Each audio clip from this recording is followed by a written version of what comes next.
Witam Państwa bardzo serdecznie. Nazywam się Dominika. Welcome, ladies and gentlemen. My name is Dominika Wielowiejska, and it is my honor to be your host today.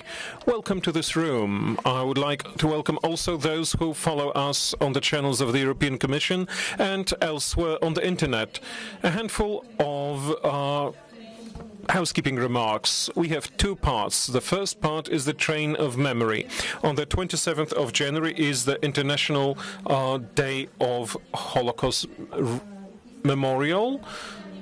On this day, the authorities of Tuscany organized the train of memory. This few-day-long travel from Florence to Auschwitz is an opportunity for more than 700 Italians to talk, mentioning important subjects like European heritage and everything that is connected to the Second World War and civil responsibility. During their stay in Poland, an important moment is the visit to the German Nazi death and concentration camp Auschwitz-Birkenau. It's also a unique opportunity to listen to the testimonies of Italians and Poles who were saved from the Holocaust. This project has been now run for the 15th time, and that's the first part of the meeting. The second is the civic dialogue. These have continued in the countries of EU since 2015. Members of the European Commission visit cities throughout Europe and speak with citizens about the problems and future of Europe, listening to what citizens have to say. In Poland, a very good news, we are a record holder here because it's already the 136th dialogue of 1,300 that have been organized in this term of the European Commission. Please let me share with you some technicalities. At your disposal, there are those headsets which let you listen to the interpreters. Channel 1 Polish, Channel 2 English, and Channel 3 is Italian.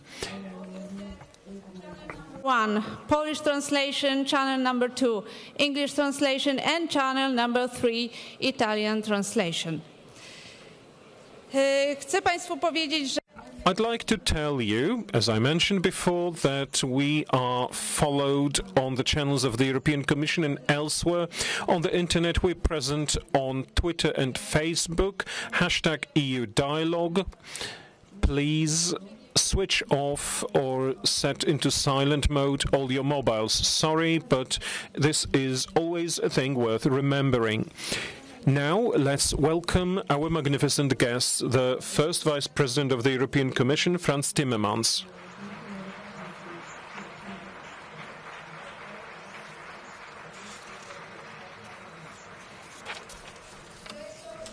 The Rector of the Jagiellonian University, Professor Wojciech Nowak.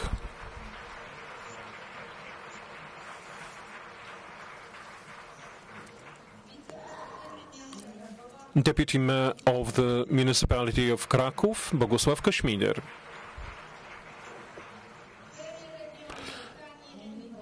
The President of the Region of Tuscany, Enrico Rossi.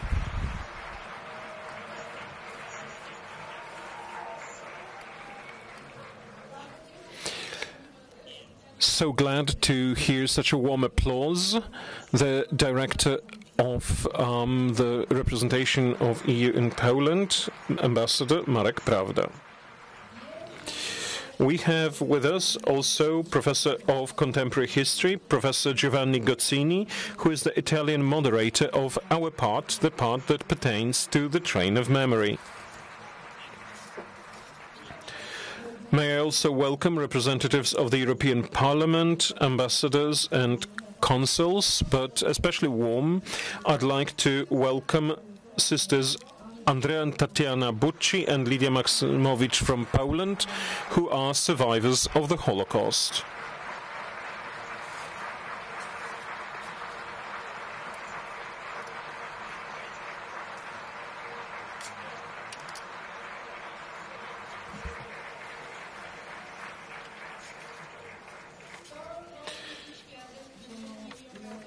They are the ones who will deliver their testimonies in the first part. But before that, may I invite to the stage rector of the Jagiellonian University, Professor Nowak. The floor is yours.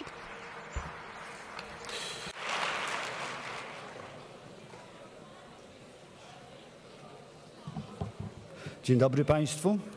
Good morning, ladies and gentlemen. Welcome, welcome most cordially, all of you. Please don't let me mention once again all the names and functions, as Dominka Wielowiejska has welcomed us all.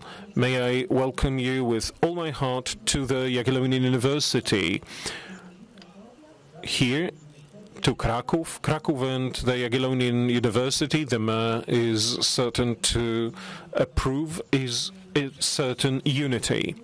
The Jagiellonian is the oldest university in this country and one of the oldest in Europe. For 655 years, it has been fully active in education and, as I always emphasize, in bringing up, even when Poland was wiped away from the map of Europe, and when we had no full sovereignty, the university was there. It persisted and it fulfilled its mission. We're proud of our graduates. Please let me remind you of Nicholas Copernicus, Karol Wojtyła, much better known as John Paul II, Pope, and for literary reasons, Wisława Szymborska, the poet.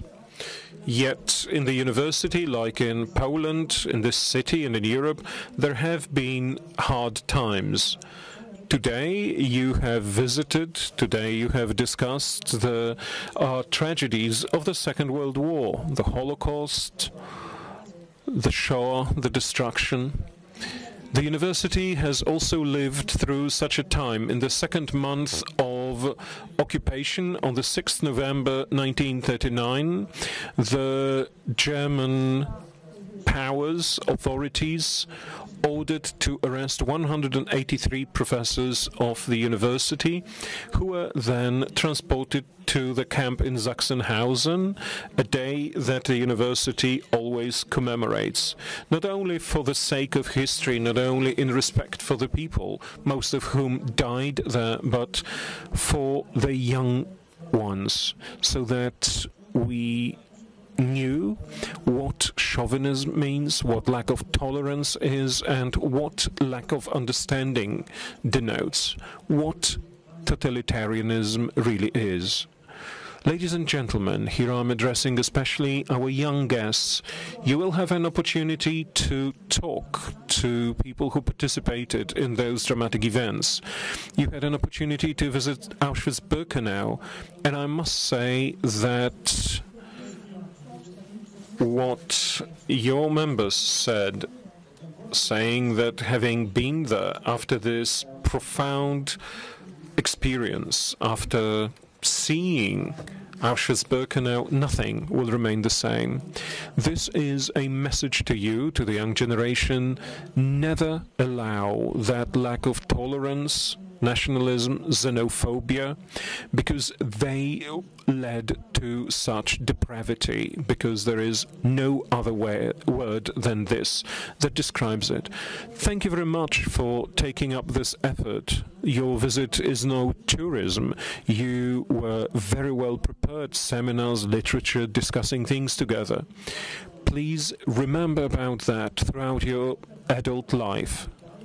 If a university succeeds to share this with the young generation, this means that the university fulfills its mission.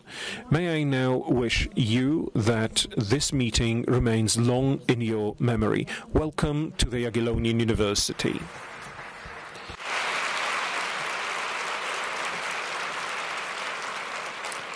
A teraz głos zabierze. And now it is time for Bogusław Kośmider, Deputy Mayor of the city of Kraków.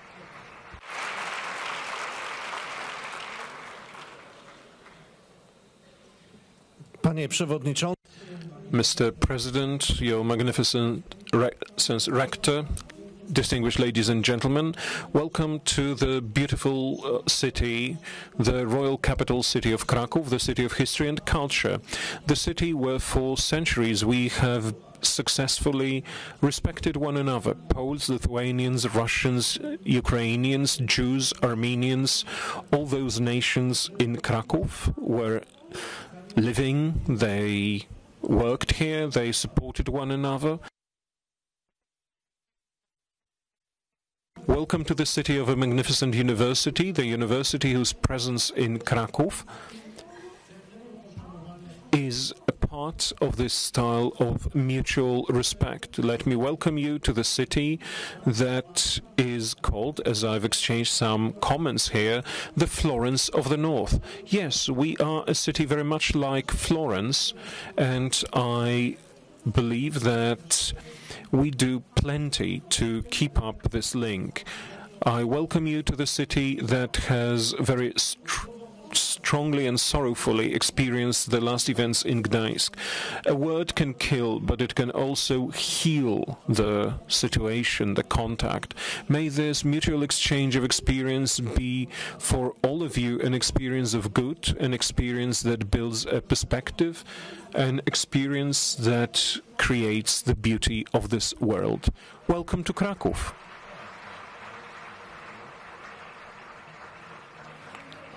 Thank you very much, Mr. Mayor. We're opening the first part of our meeting, and may I now pass the floor to my Italian counterpart, Professor Giovanni Guzzini.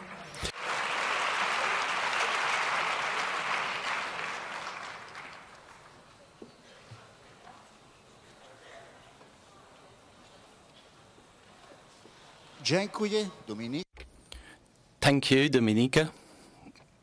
Good morning.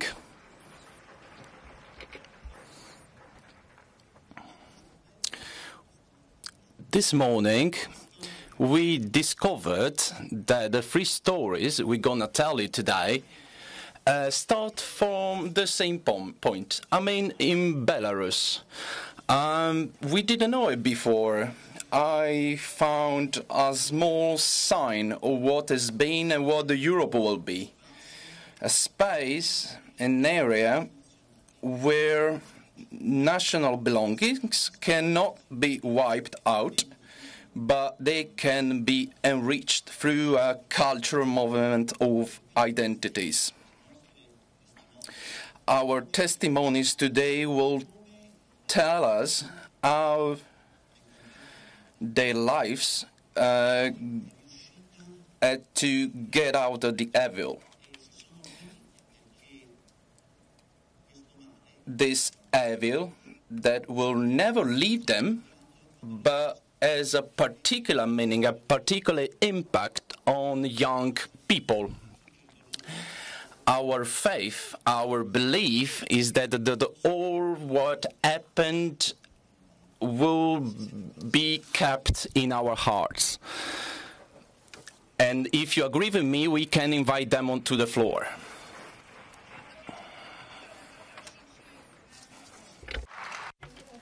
Professor, could we invite our guests? Professor, would you please invite our guests? Please join us. Andrea and Tatiana Bucci, Lidia Maksymowicz.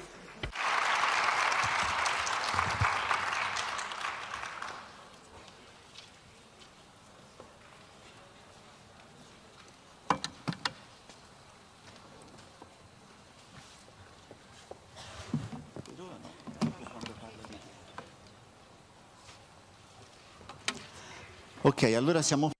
We are ready to start off. Together with Andrea and Tatiana, our testimonies of this session, we do have another tale of what we have done yesterday. I'd like to give them the floor, and they will probably tell what they were not able to tell people yesterday.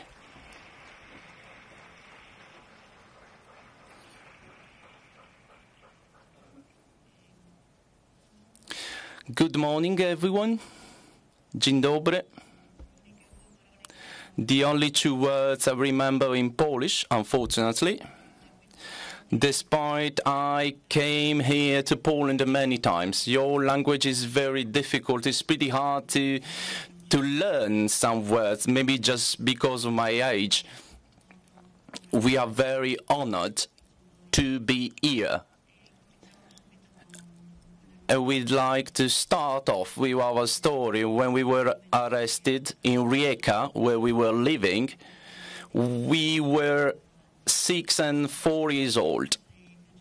We are the youngest Italian survivors of the concentration camps. Some Germans, together with fascists, came to arrest us. We were first brought to the peripheries of Rijeka, and then we to get through our rice huskling camp.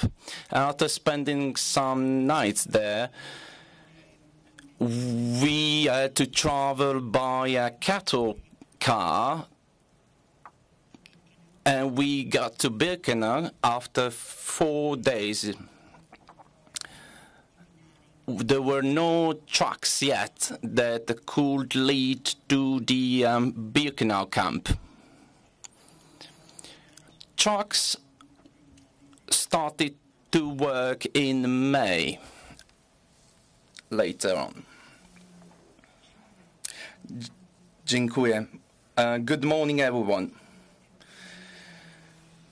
So we got to Birkenau on the 4th of April 1944. It's unbelievable. For example, well, take into consideration all the numbers that make of this date. There was a huge mess after we went off the train and the first selection was made. Some of the people were brought into the lorries and into the coaches, and they were gazed immediately. And we were undressed. We were there been a disinfestation, and the women were cut their hair, and we were tattooed as well. You didn't have your name anymore, and you had to learn your number by heart. So my number was 7, 6, 4, 8, and 3. I don't remember, to be honest, if we were called by our number, but we didn't have a name there in the concentration camps.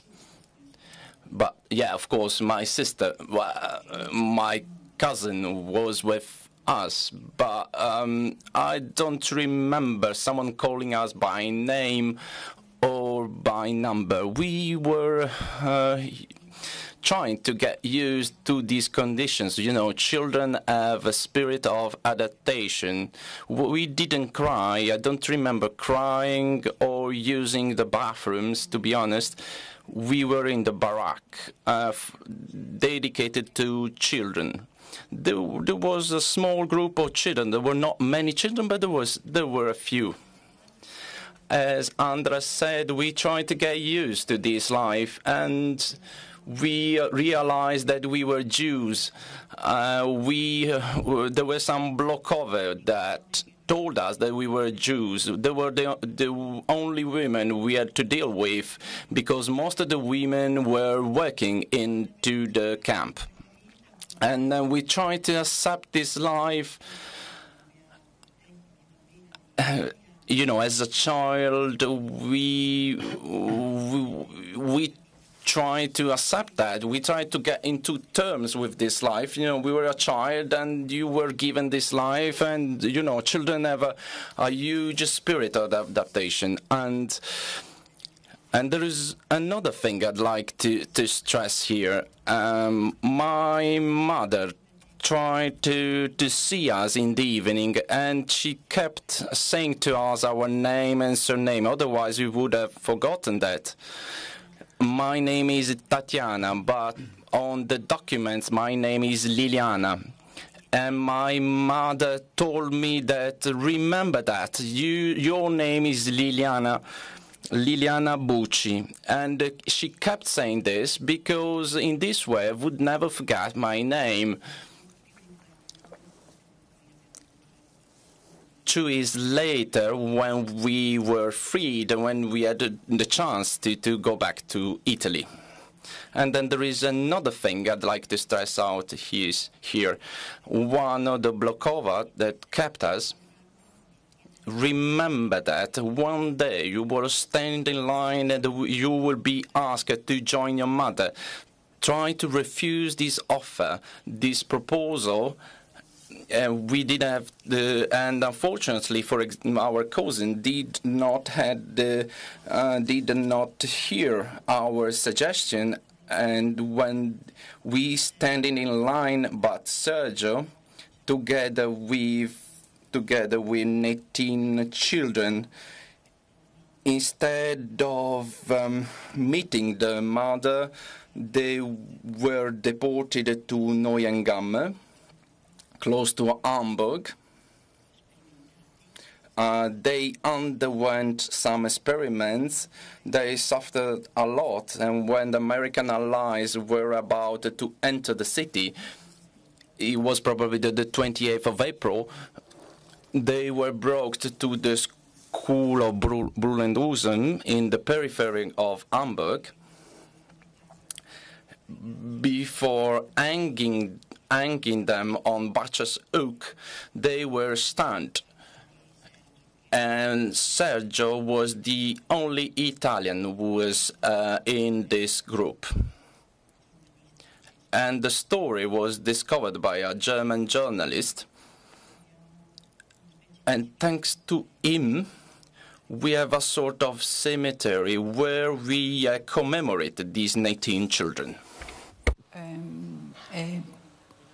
Mi ricordo improvvisamente qualcosa cambia nel campo, ci sono altri colori nel senso che gli uomini che circolano per il campo hanno un'altra divisa e sono persone che ci sorridono e ci offrono anche cose da mangiare. Ricordo benissimo che c'era una jeep e sul cofano di questa macchina era seduto un soldato russo che aveva sulle ginocchia una tavoletta di legno e tagliava delle fette di salame per noi bambini, perché io ricordo intorno a questa jeep soltanto bambini, non persone adulte. Poi ci portano, c'è stato detto che ci siamo fermate ad Auschwitz ancora un po', poi perché ci hanno portato in ospedale, perché i russi ci hanno visitato, ci hanno dato le prime cure, ma questo non ricordo. Poi ci hanno portato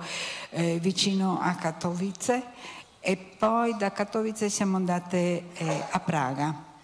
E a Praga c'era non siamo mai riusciti a trovare questo posto. In Prague we could never find this place, and there was this kind of orphanage where definitely we had a better life than in Auschwitz, but there was no love there. And there we started attending school. We stayed in Prague for a year, and one day we were called and they asked, so who of you is Jewish? And 2 people took a step, 2 twins, a boy and 2 of us. These 3 children were with us both in Birkenau and for the whole year in Prague. But if truth be told, neither my sister nor I can remember them. And we only remember about them just raising their arms to answer the question. So we left with a military plane and we were taken to England, in Surrey, in a beautiful town named Linkfield, where a gathering center for Jewish children that survived the concentration camp was built. Both hidden and survivals, both hidden children and survivals from the concentration camps. And there we were born again. We were asked what happened, where we came from. We said we're from Italy, and we told our tale. And after a bit of English classes, we were sent to a public school, a beautiful one, whereas the school in Prague was a dark building where teachers were very strict.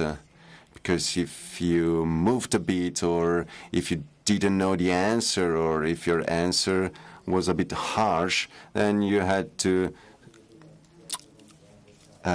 give them your hand, and they would use a stick, a wooden stick, to kind of beat you. And that was their way of teaching. But England was a totally different country, at least for us. And there we found our new family.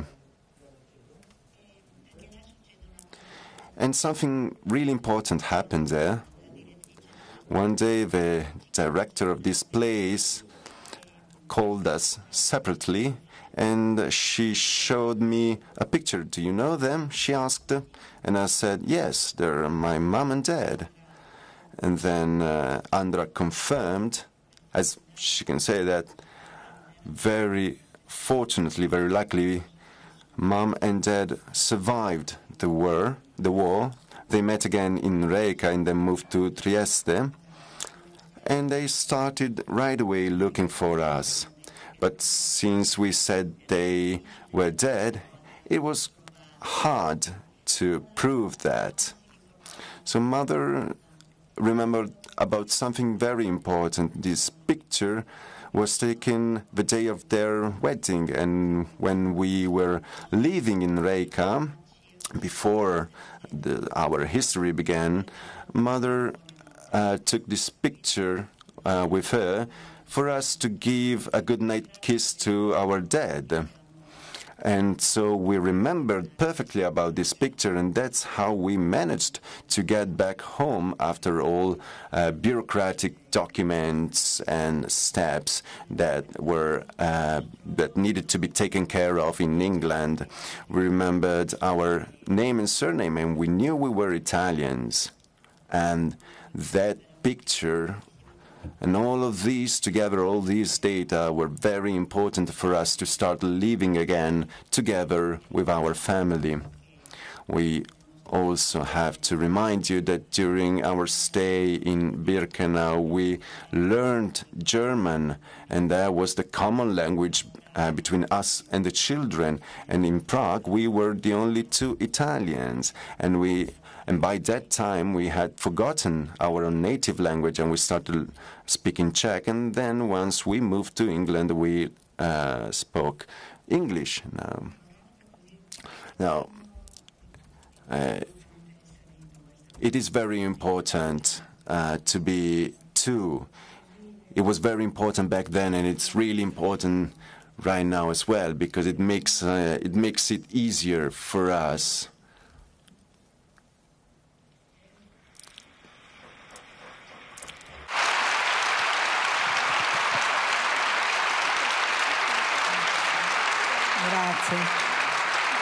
Thank you.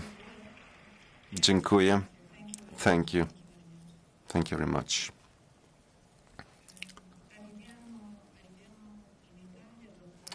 We arrived to Italy after a beautiful trip.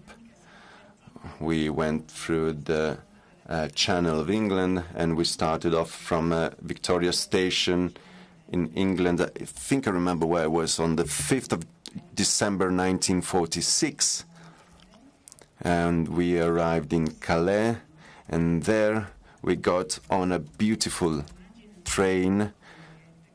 And I remember that as it were the Orient Express, because we had a beautiful car, and the train stopped in many different stations, and every time we both got off, and we were very good at jumping the rope, and we used to do that until the train was not leaving again, so we had to get on.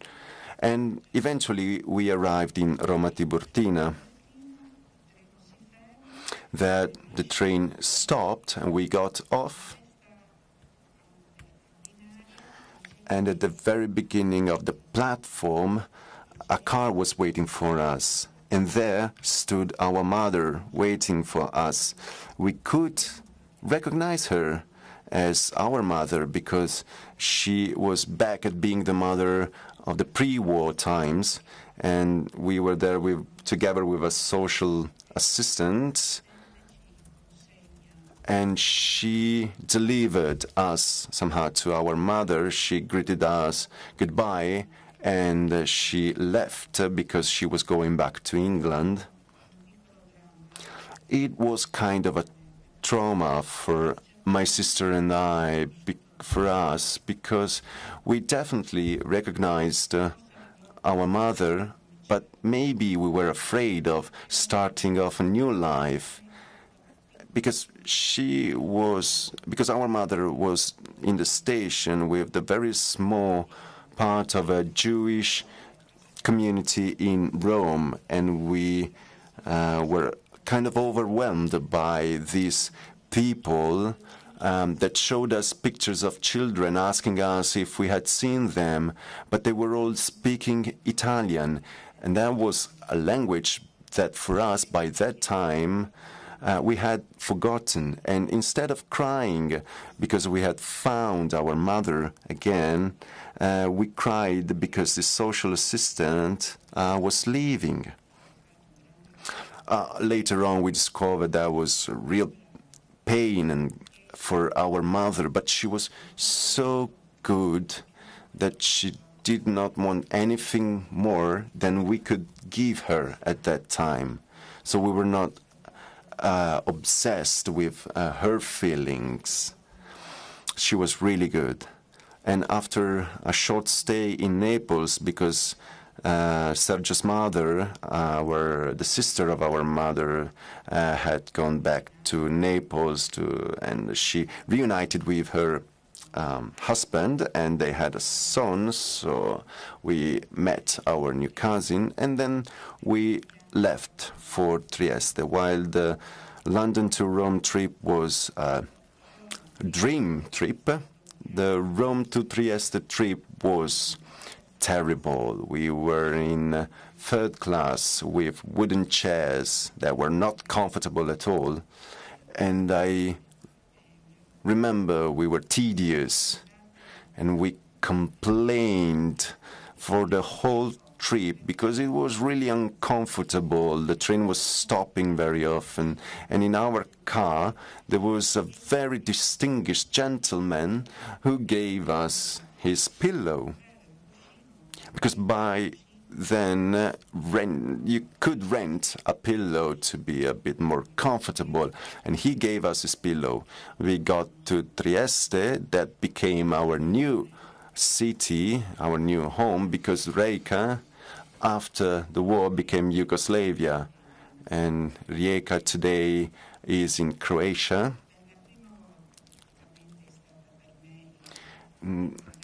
For the first time, that was my first time when I met our father, because he left when I was around 10 months old, and by then I had become 7. So I was really curious about the physical aspect of my father, so I kept on asking mother during the whole trip, how will father be? How will he be? It was really funny. With our mother, we spoke German. Then with our father, we started speaking English. And between the two of us, we spoke Czech, which is the language we were speaking best at that time, and that was a language that no one could understand, so that was our secret language. We could say whatever we wanted, and nobody would understand us. Thank you, Andra, thank you, Tatiana.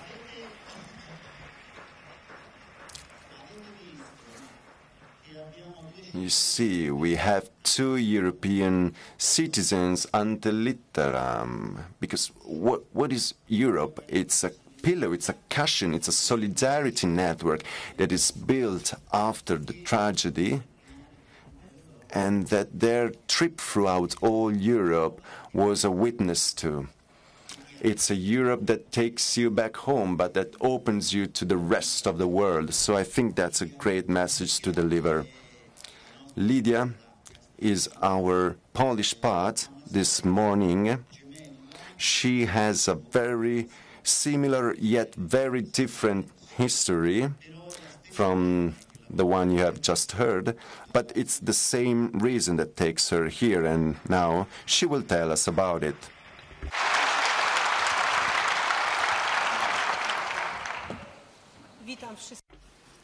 Welcome, everyone. My name is Lidia Maksimowicz. I am one of the last living witnesses that can bear witness to that story, because it has been 74 years since this terrible thing. The youngest person that was staying there was a teenager. At this point, this man is an elderly person and cannot meet young people, such wonderful young people as I'm meeting today. So my story was somewhat different from what you heard just a moment ago. The only thing similar was this barrack where we were sitting on bunk beds and we never spoke to one another. We had to learn commands in a foreign language, in German. It was December 1943 that I arrived here, and I came here from Belarus. At the time, it was occupied by Germany. We, civilians, got arrested. We were suspected of cooperating with local partisans. So at first we stayed in a prison, and then we loaded onto this cattle carriage and we were taken away somewhere, we didn't know where, without any food, without any water, no hygiene to speak of. And there I was together with my mum and my grandparents. When the train stopped, we were exhausted, and the doors opened, and there we saw something even more terrifying that we had experienced before.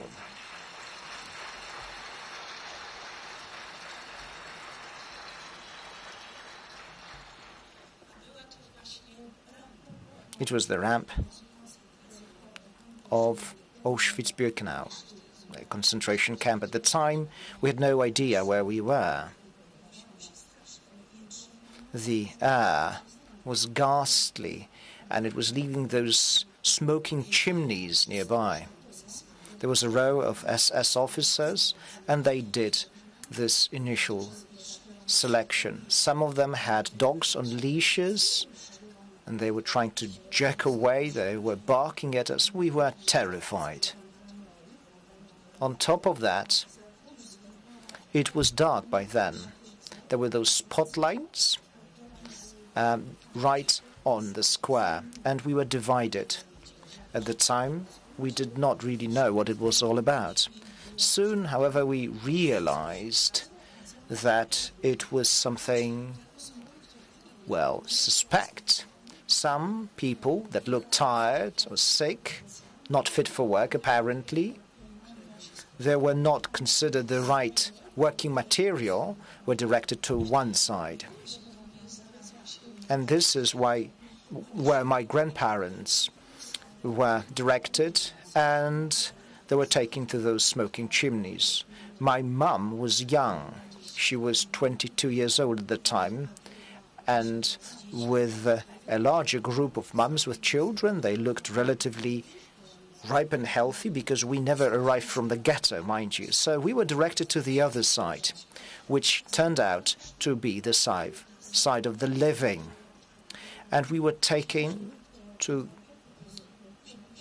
a place where our mums had to completely undress. All the property was taken away, all the souvenirs. Then they were made to take a very short shower. Then they returned to us, children that were waiting for us, and we couldn't recognize them because their heads were shaven. And they got those striped uniforms that you saw at an exhibition in Auschwitz, and they got clogs, and then came tattooing. And this is something, a memory that I share with those ladies that spoke before. So the numbers were tattooed on our arms. Even the small children got tattooed. I was only 3 years old at the time, and I got tattooed as well. So I got this number, and I carry it on my arm till this very day. This is a brand, and every day it reminds you about this terrible time. So we got tattooed. The women were put into those uniforms or striped pajamas, and then children were taken away from the mothers. The children were crying, shouting. Mothers were doing the same thing. But there were those other women who were taking care of it.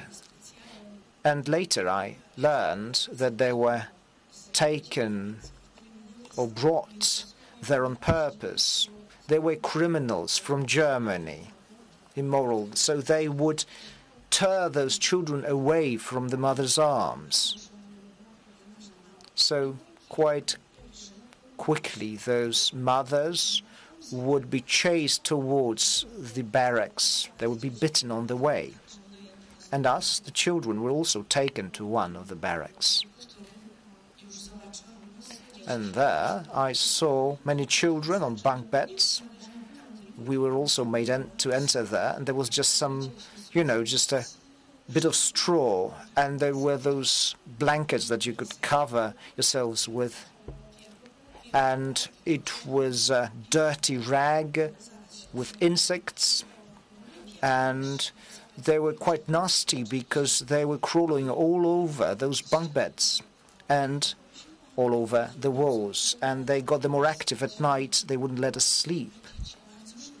We, the children, had to adapt very fast, very quickly to those conditions. First, you had to learn commands in foreign language and the local lingo that was used to communicate there, because after all, the children spoke different languages because they came from different corners of Europe. So I adapted very quickly. So it was all about mentality. We quickly turned into those little creatures, like little animals that fought for survival. And they approached us just the way they would adults. And we would also have just little bread and this terrible smelly soup with potato peelings. And at first I would find it difficult to get any soup at all. But then I get a pot because I learned to fight for survival. Many children died. So basically you would take those items from those that died, and we wouldn't react at all to the death that surrounded us.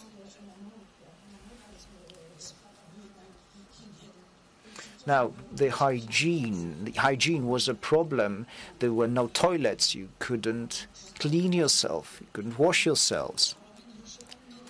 So twofold disease is what we suffered from. It was a kind of diarrhea that affected also the adults. There were no toilets, as I said.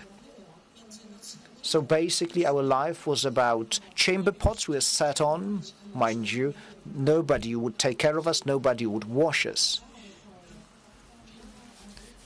So the capo and the officer would make sure that everything was orderly, walking around with a whip. They wouldn't even touch us because they were basically too disgusted to touch us, those lousy little creatures.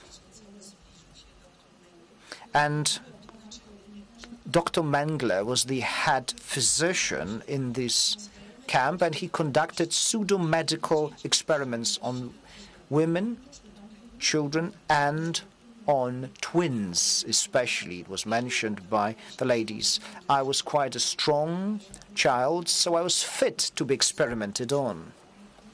That is why I lived longer. So I observed other children, and I learned from them how to take cover and hide in a dark corner. But at times you wouldn't be successful, and they would take us to this laboratory. The laboratories were very close to the crematorium, and the central lab was in this main camp. This is where we were tested. We were injected with bacteria and vaccines. Our blood would be taken, and there was this special fluid that was supposed to turn the color of our eyes to make us more Aryan in our appearance. And the doctor himself would pick those more fit children, and I was selected into this group. And then we would return to barracks, and we would lifeless almost on those bunk beds. And yet, the capo would still take us to the roll call square, despite our very, very bad condition. At times we would have to stand there for hours, even though it would be heat or very cold. So I did survive, and I survived because I was fit and healthy, and my mum was a young, strong woman. And she would be taken outside of the fence every single day. Dr. Mengele, let me say a few words about him. Everybody called him the angel of death. Well, his appearance was quite interesting. However, he had no human feelings whatsoever. He was obsessed with this Nazi ideology. He wanted to grow this special man that would dwell over Europe one day.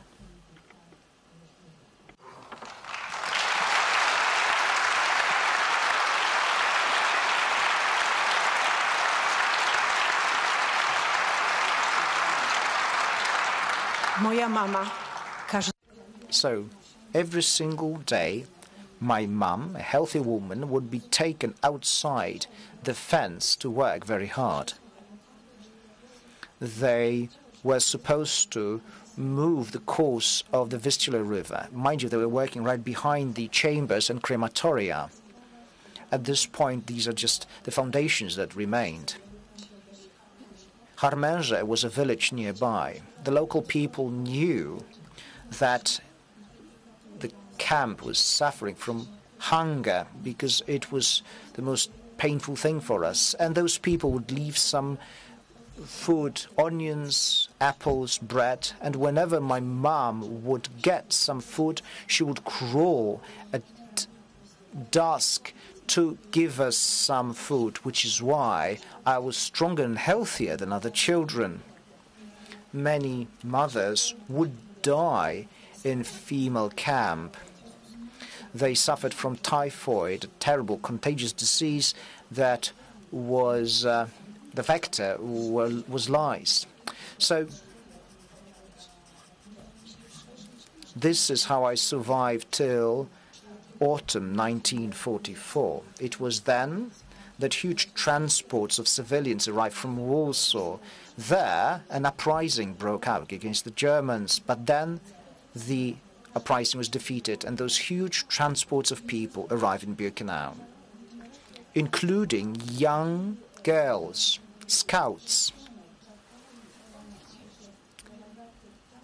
And we, little children, would be treated humanely by them. It was the first such human moment, the first human touch that we had experienced, because basically our discipline was a whip. We would not be given any toys. There was nothing to occupy us. Our lives was hanging somewhere between a bunk bed and a chamber pot, and the bunk bed there, we were suffering from the orphan disease. So we would be simply sitting there, moving like that. There was no solidarity or friendship among us. It was only about the animal fight for survival. What I'm saying, I'm sure, is very sad indeed. However, this is what happened. And I still remember many things from that time, even though I was a small child. And by then, I had already experienced war.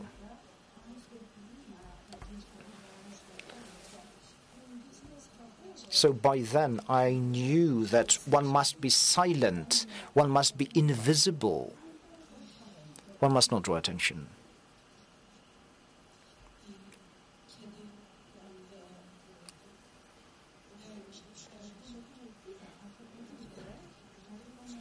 So a time comes when people arrive in our barracks. They have different uniforms, those red stars on their hats, the liberators, the Soviet army soldiers. And I remembered this liberation because we got some bread with margarine. It was this new taste that I hadn't known by then, and some coffee. And people from Oświęcim, a nearby town, arrived. So those people would take the smallest children to their homes. And thus I found my way to a Polish home. A family took me in, and then I experienced a shock. For the first time, I saw a regular room, a bed linen, and I could bathe.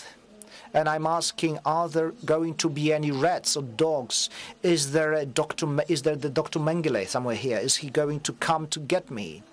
So it takes me a lot of time to get used to normal life. I'm suffering from anemia. However, as I said before, I was quite a healthy child. So after a few months, I can go outside to meet my peers. But this camp syndrome continues. I play out this camp experience. I'm playing the selection, and the adults are terrified. They say it's so easy to shape people into torturers and murderers. And for me, it was so obvious to see and experience death and pain. I was not empathetic. I was kind of ashamed of the fact that they managed to lock me in this place for so many years. And the number, I covered it with a plaster. I didn't want to go back to those memories. And yet something happened. I will tell you a few words about it. 17 years later, I met my biological mother. She had been taken to Belsen-Bergen, and this is where she got liberated by the Allies. And this is where she also met the Soviet officers, and they told her that you cannot go there to Auschwitz because the children are taken to Russia. And this is where my mom went to look for me. She looked in all these various orphanages. And I, on the other hand, thought that my mom died in Auschwitz. And I simply came to terms with all that. And I never looked for my mom because of that. Is it okay if I say something more? There'll be questions.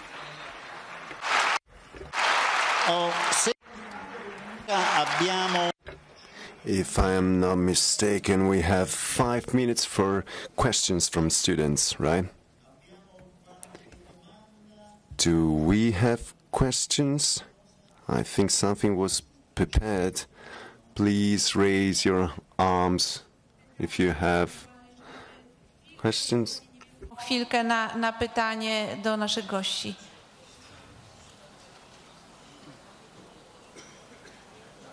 Czy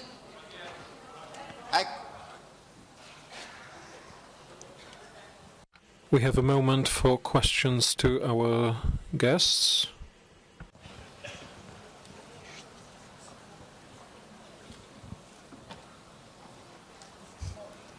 I'd like to ask the survivors, did you have a special thoughts, special feelings that you had in the concentration camp that helped to survive this experience?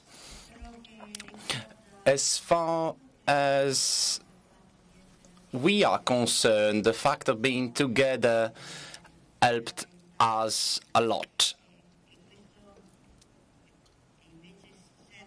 Sergio was alone,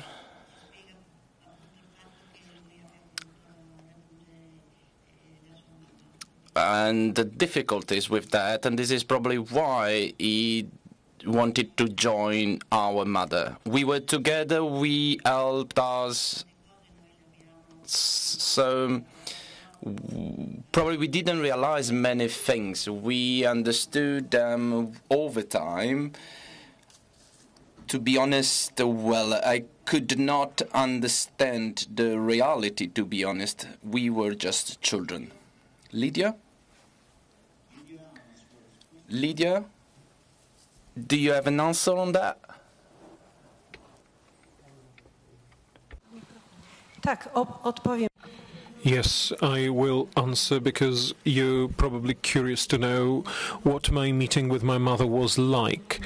I was suggested by those young people to meet her. When I was 18, I turned to the special search office in Hamburg, and after 3 years of correspondence, I learned that my mother was not dead, as I believed she was, but I learned that she lived, and she lived in the Soviet Union at the time.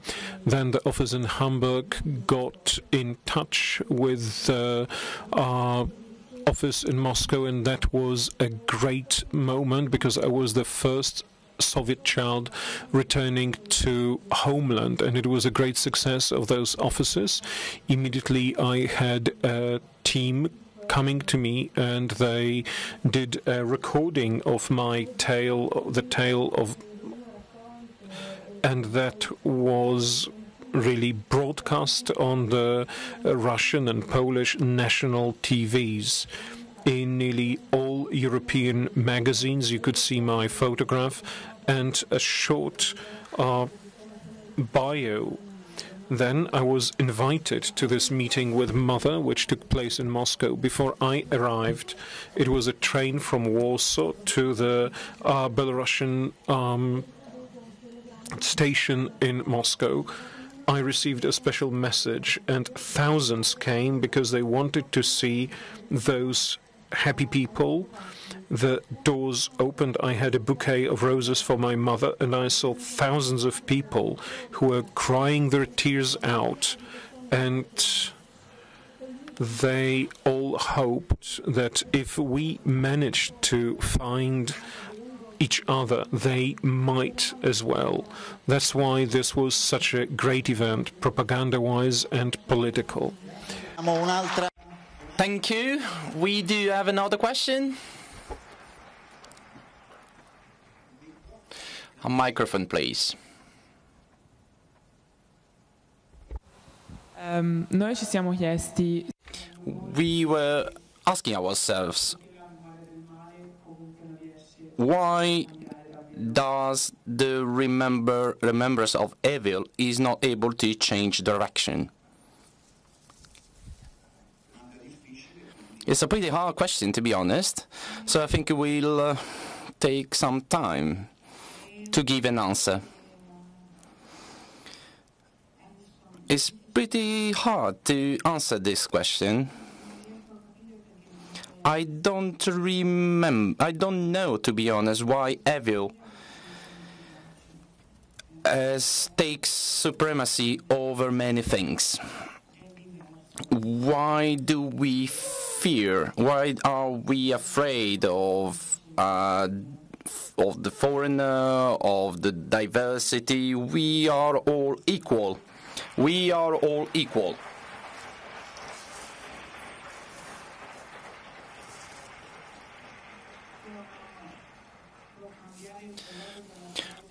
The color, the skin, the religion, the culture may be different, but we are all equal. We are all equal. So I think we need to use our brain and not to be involved in what your friend or your family says. I think for young people it's very important to be part of a community, of a small community. You are scared of being alone. And remember that it's always better to be alone rather than being with bad friends. I wanted to turn to you, the young people, like I do it in the Galicia Jewish Museum here in Krakow, the museum that invites young people from nearly all over the world. And then I use these words to turn to them. It's in your young hands that the future of this world lies. May you never allow that what used to happen here in Auschwitz-Birkenau happened once again, because it depends on you what this world is going to be. Thank you, Dominika. Thank you. Thank you, Lydia. Thank you, Tatiana. I'd like to say one thing, something that I forgot yesterday, and I'd like to address my words to Italian students, maybe to Polish students as well. So I think we need to thank all the people that give you homework, they take care of your academic preparation.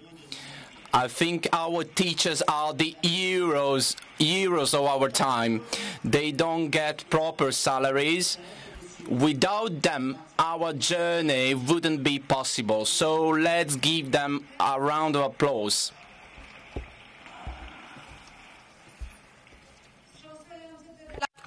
Shocking. These testimonies have really been shocking. I believe that both you and I have been very deeply moved emotionally. Thank you very much for participation in our meeting in this first part of it.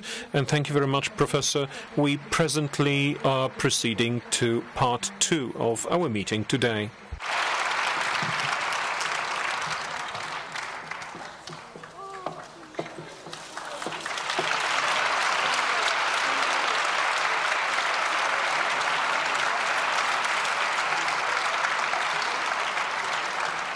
Bardzo dziękuję.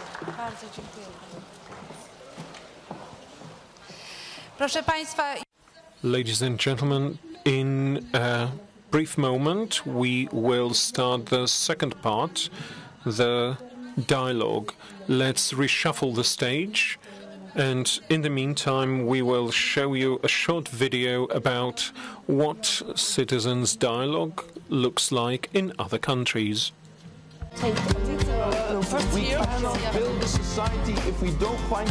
Nous devons nous occuper de l'Afrique, raison pour laquelle la Commission a lancé un plan d'investissement extérieur de 44 milliards pour combattre les raisons qui font que les Africains fuient leur continent.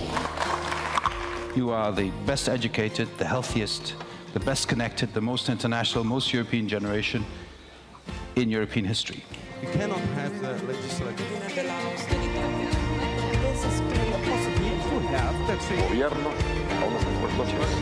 Urgently. More with the Secretary of State. Siamo adesso insieme. Et c'est cela qui a changé la façon de faire.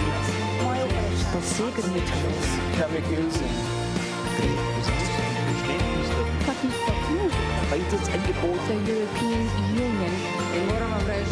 Working conditions, animal welfare, human rights.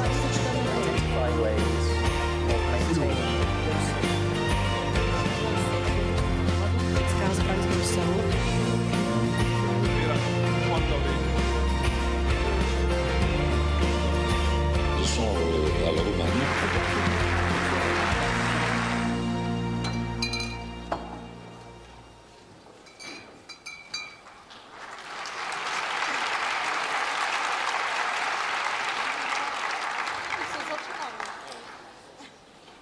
Jeszcze chwilka.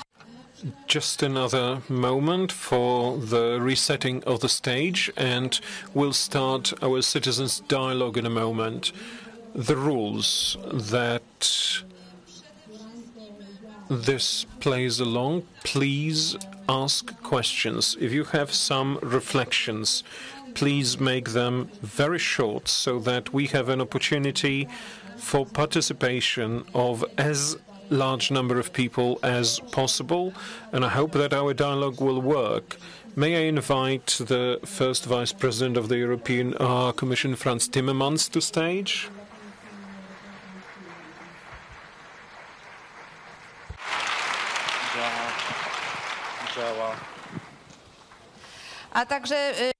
And also the President of the region of Tuscany, Enrico Rossi.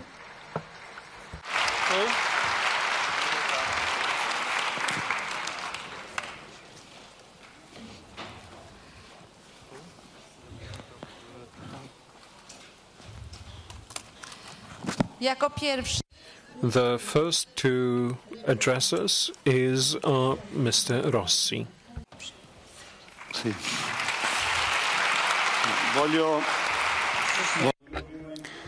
First and foremost, I would like to thank our hosts here, this prestigious university, and for their warm welcome and for inviting us to take account of the fact that relationships between Italy, Tuscany, and Florence, as the Vice President of the city reminded us, are date back in time. They're linked to architecture and cultural men, architects. They came here as they were called from a prestigious university. So these are ancient links. I was also struck by the stories we heard today, by the attention that was paid by young people here. I was twice in camps together with our boys and girls. I traveled with them. It's an important experience that leaves a mark. And for us, this is a decisive investment on youth and on the building of a future. Maybe one of the best sentences I've heard is that the future is in your hand, in the hands of young people from Italy, Poland, from all over the world, in a world that grows smaller every day. And all these stories can build up your conscience and help you make right decisions in your life. And I think this is the greatest meaning of this wonderful morning. I would also like to thank Vice President Timmermans to be here, and I think his contribution to your education will be very, very important, because in my experience as president, I have had the chance to understand how Europe is important when it comes to sticking to values of tolerance, of solidarity and peace that are key to our future. Without this history, we would travel back, we would go back. We can change, but we cannot forget all positive things that we built. So thank you, and I would be happy to answer your questions.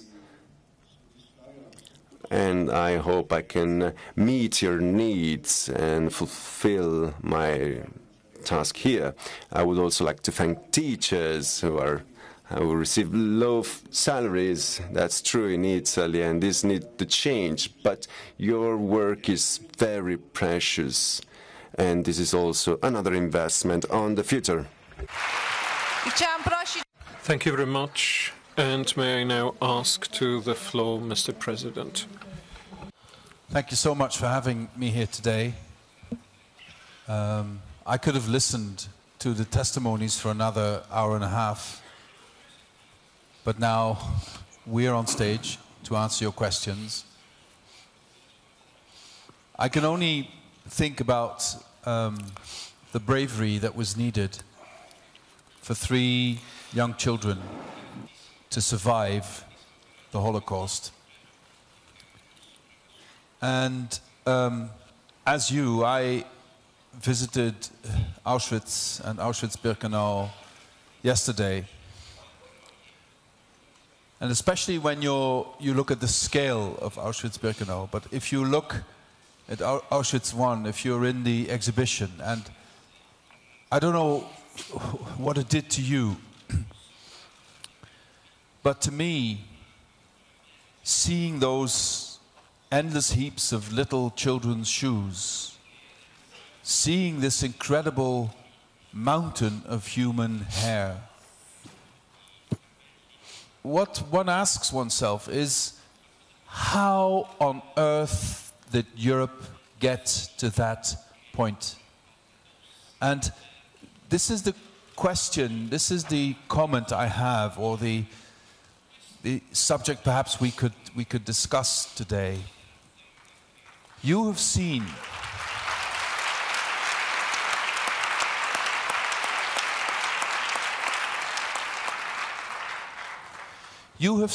there what happens if we as human beings unleash our darkest angels upon other human beings. But what I think is important for you, for me, and for your teachers to talk about is, how on earth did we get there? Where did all of this start? How could you get to a point that you think it is normal to bring people and take them into ovens, and take them into gas chambers and then burn them in ovens? The guards there had mothers and fathers. They were educated, and I am sure their mothers and fathers never told them, you need to go and kill other human beings. So where does it start? Looking at German history, of course Hitler came to power by using hate as an instrument. But even by using hate as an instrument, in 1933, when he came to power, had he said in 1933, and now I'm going to deport all the Jews, the German population would not have supported him. Nobody would. So what he did is, in 1933, start a fundamental campaign of dehumanizing Jewish people, of taking away their humanity step by step, because they were accused of being enemies of the people, because they were not part of civilization, because they were part of an international conspiracy to weaken Germany, because they were creating diseases, because etc., etc., etc. And he started in 1933, and then after 5 years, he thought, let's see if I have succeeded. And then came the Kristallnacht.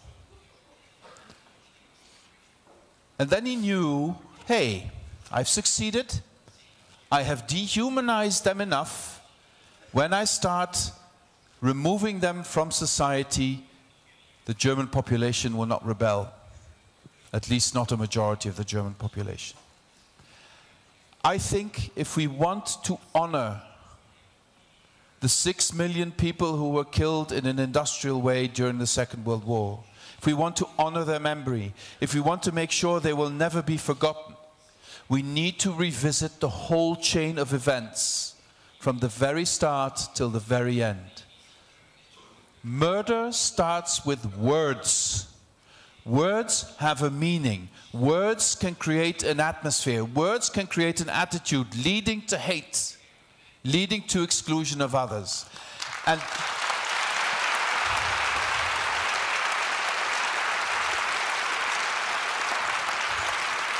my friends, I cannot be clearer than that. Look at our societies today, and hate is again a powerful tool in the hands of politicians. Words are used again to exclude.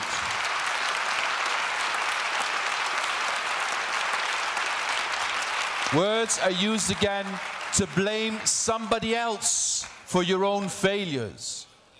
And whenever this happens in society, the first to experience that have always been in Europe and will always be the Jews. And then the Muslims, and then homosexuals, and then women. You always find somebody to isolate, to put in a different place. And if there is something that makes the European project unique, I would agree with Jorge Semprún, who said that Europe was born on the ashes of the concentration camps of the Nazis. That is where we learned that we need a different answer to hate and exclusion. That is when we learned that if we want to make a better world, we need to do it together as Europeans and judge people, as Dr. Martin Luther King Jr. said, judge people by the strength of their character, not the color of their skin. That is my appeal to you. You know that this is the first European election in May where people will vote who were born this millennium. You know what that means to people like myself? I was born in 1961, this millennium. Don't throw away your vote. Don't throw away your vote. Because throwing away your vote is like saying, I will give my credit card to somebody else. You don't make the decision who then uses your credit card, it's somebody else. If you don't use your vote, somebody else will decide about your future. Come on, you're independent young people. Decide for yourselves. Thank you.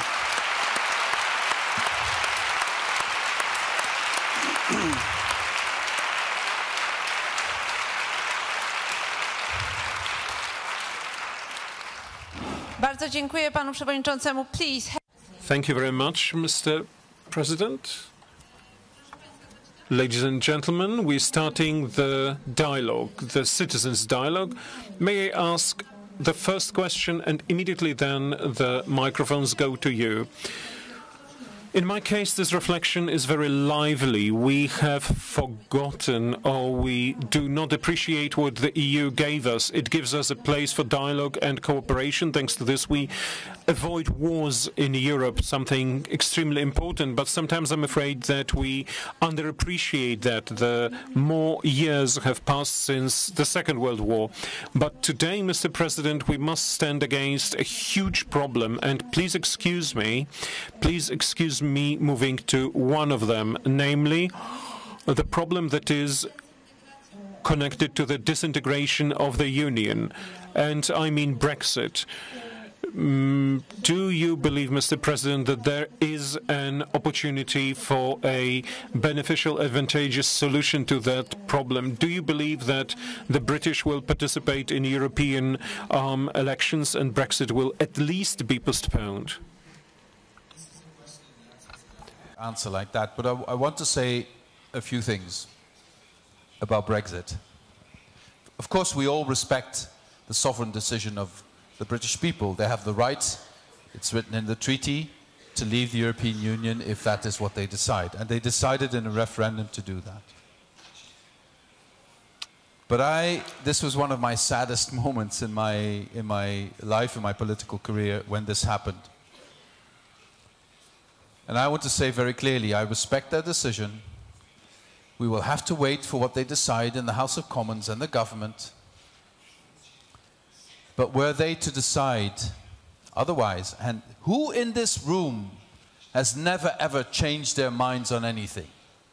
It's also part of being human that you look at something again and you think, hey, perhaps not, perhaps different. Nothing wrong with that, but that's up to them to decide. But when and if they would decide that, I think every single one in this room would be happy because they belong to our family. The United Kingdom, in my view, still belongs to the European family. British citizens are just as much Europeans as you and I, and it would make me tremendously happy were they to reconsider. but it's not up to us, it's up to them. Ale oczekują, sorry, yes. please. But the British government expects that European Union yields and renegotiates. We negotiated in good faith for a long time. We looked at the red lines Theresa May put on the table. We also had our own red lines, obviously. And I think the withdrawal agreement we reached is the optimal solution, taking into account the interests of both sides. And there are some things that cannot be done, and especially on the backstop.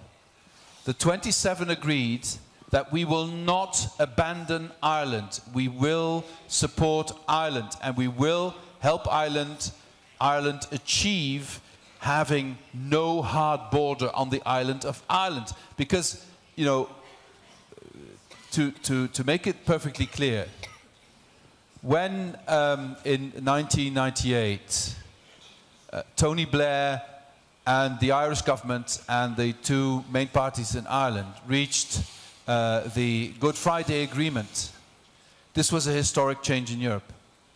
The island had been in the hands of terrorists for so long, so much violence everywhere, that this Good Friday Agreement was a historic European document. But for the Good Friday Agreement to function, you need to avoid a hard border in Ireland between the North and the Republic. And if you reintroduce a hard border there, the risks of violence coming back are too big. And I think we have a collective European responsibility towards all citizens on the island of Ireland, whether they're British or Irish, to prevent violence coming back there, to prevent the troubles from the past coming back there. And that is why, for us, the backstop is a red line that we cannot negotiate with the British government. Bardzo proszę o pytania. Czy mogę... May I now have questions? Please, could you pass the microphone to the lady over here? Will be to you, Vice President. But firstly, let me thank you from the bottom of my heart for your great effort and for your determination to support us for the defending rule of law and democracy in Poland. Thank you very, very much.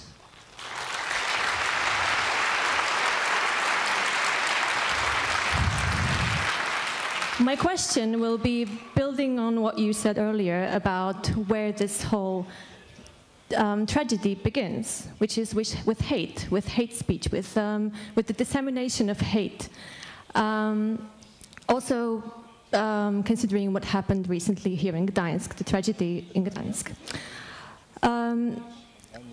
My question is about what the Commission is planning to do. Are there any plans in terms of legislation in the upcoming term to somehow try to tackle this issue of hate speech, of disinformation, of fake news, and more importantly, as this Israeli historian Yuval Noah Harari says, recently we can talk about somewhat brain hacking, human brain hacking by algorithms, and it's not only because of commercial purposes; it's now for political purposes, affecting elections, affecting the future of Europe. So my question is how the Commission is planning to tackle that. Thank you.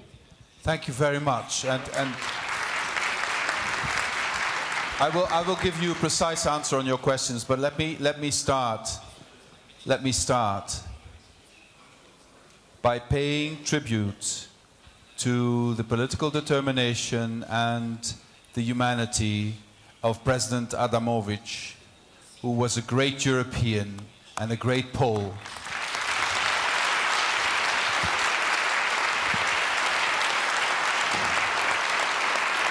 And let me take some of the lessons he taught us. Pavel Adamovich, when he was attacked, never hit back because he knows you cannot drive out hate with hate. Pavel Adamovich, when there were attacks on gay people, he didn't shout back. He organized a gay pride, which was a great success in Gdańsk. Pavel Adamovich, when there was a campaign to scare people about refugees, Pavel Adamovich got together with other mayors in Poland and said they are welcome in our cities. That is the way you address hate. You cannot drive hate out with hate. Only love drives out hate. Concretely,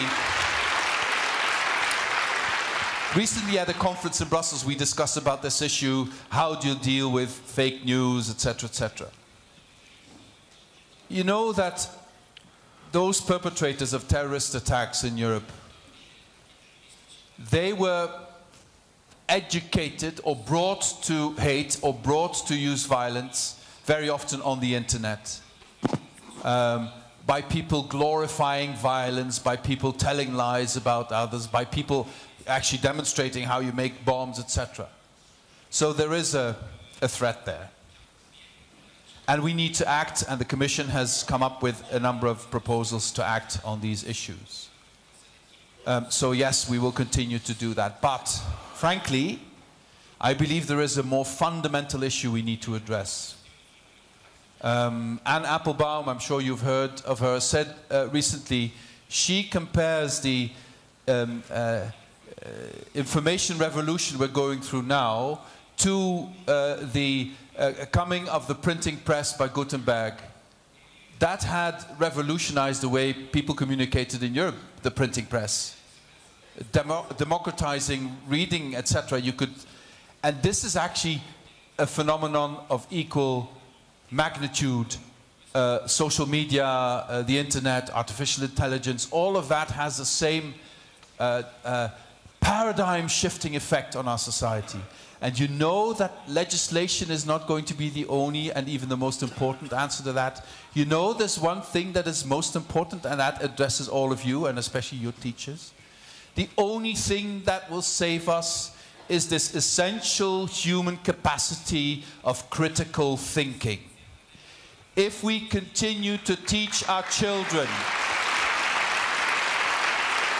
if we continue to teach them the capacity of critical thinking, of not accepting anything that is thrown at them, but looking at it, questioning their parents, questioning their teachers, being taught by their parents to be critical, to chew on things.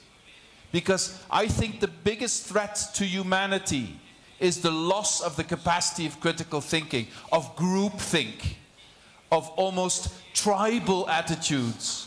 It might not be true, but the tribe says it's right, so I'll stick to it. No. Our history tells us we are individuals who can make individual choices and who have individual rights. Don't fall into the trap of tribalism. Think for yourselves, draw your own conclusions, and stand up as proud young Europeans for your convictions and take others with you. That is the way we are going to solve this challenge.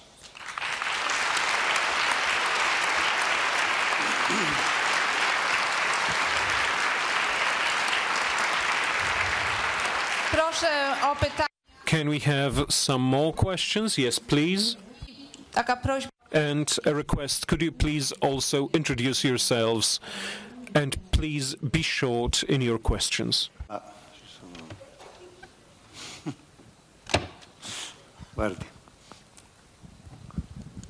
Good afternoon. I'm Karol Mirek. I'm a political science student from this beautiful, outstanding university. And I have a question to Vice President. 3 days ago, you have written a tweet. Let me read it now. Sorry. So, to the young people standing behind me, you must come with us and shape your own future. And the question is, why we should follow you and follow people like you? You said European Union was founded on the ashes. Now those war ashes faded away. So amongst young people across the Europe, especially in the Central Europe, especially on the Southern Europe, there is a profound conviction that the European Union doesn't respond for our needs and for our expectation anymore.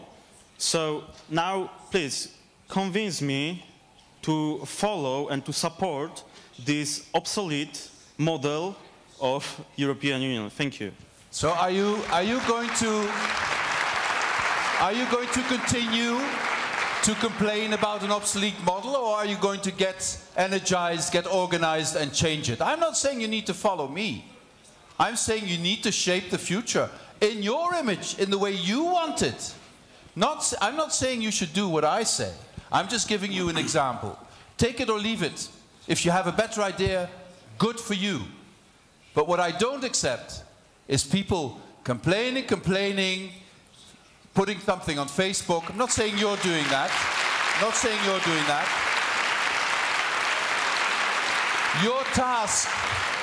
Your task, sir, is to make me superfluous, because you will take the reins and shape the future. But as long as you don't do it, I will continue to act on the values I believe in. And you can disagree with me or agree with me, but take the responsibility in your hands. Because if you don't do it, somebody else will, and they might not be in Europe. They might be somewhere else. And why do I believe in the European Union? Now coming to the challenge. And you know, Guy, I like the fact that you challenged me. I wish more people would do it, so thank you very much for that. Why do I believe? Do you think, because the alternative that is presented to us is actually three things going around. One group saying we need to destroy Europe because it's not delivering. One group says we need to maintain Europe as it is. And then one group says, and I hope I can convince you that I'm part of that, we need Europe, but it needs to change quite drastically to deliver the results that we need for the future. But this incredibly bad thought-through idea that individual member states on their own would be better placed to face challenges like climate change, like the threat from Russia, like the unpredictability of the United States, like the rise of China. The idea that Europeans, we are only 7% of the world's population, all of us together. The idea that we could be better placed to serve our citizens as individual countries rather than as Europeans together is an idea I just don't understand. You know, for me, the European Union is not a goal in itself. For me, the European Union is a tool to build a society based on the values of our citizens. If in the future you or others find a better tool, kudos, great, and I will support it. But for now, it's still the best show in town. But we need to make sure that, for instance, the fact that so many young people, especially in Italy, still remain on the sidelines because they are not given an opportunity. I have too many Italian friends who tell me this all the time. The fact that coming out of the crisis, income differences in societies, almost all European societies, have hugely increased. Bankers are doing very, very well indeed again. But the people who paid to keep the banks in business did not get any returns yet. This needs to change very urgently. What also needs to change is we need a plan to bring Europe into a sustainable world. Sustainable world is going to happen. The only question is, who's going to shape it? Are we going to shape it, or is somebody else going to shape it? You know, I see the rise of nationalisms all across Europe, and I also see that too many young people are attracted by it. But I tell you one thing, they are very, very good at destroying things. I haven't ever seen them build anything. The only thing that their attitude leads to is paralysis. Paralysis. Look at those countries and societies where they are in charge. It's paralysis. They don't move forward. And please don't get me wrong. I'm not telling you what to do. The only thing I'm telling you is take your future in your hands, shape it in your image, be responsible for your and our future. I have 4 kids. I want them to live in a society where hate is not present, where people work together, where there's more solidarity than we see today. And I believe that if we see each other as human beings and not as part of a tribe, we will get there as Europeans. But sir, great that you want an alternative. I want an alternative as well, but I think there's more to be gained by reforming the European Union than destroying the European Union. Bardzo proszę, następne pytanie. Next question, please. Buongiorno a tutti, sono Alessandro Gazzetti. Dove stai? Good afternoon, everyone. I'm Alessandro Gazzetti.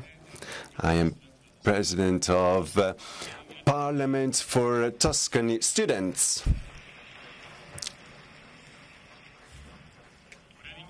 I would like to thank my region, my president, the European Commission for this dialogue opportunity that we were granted.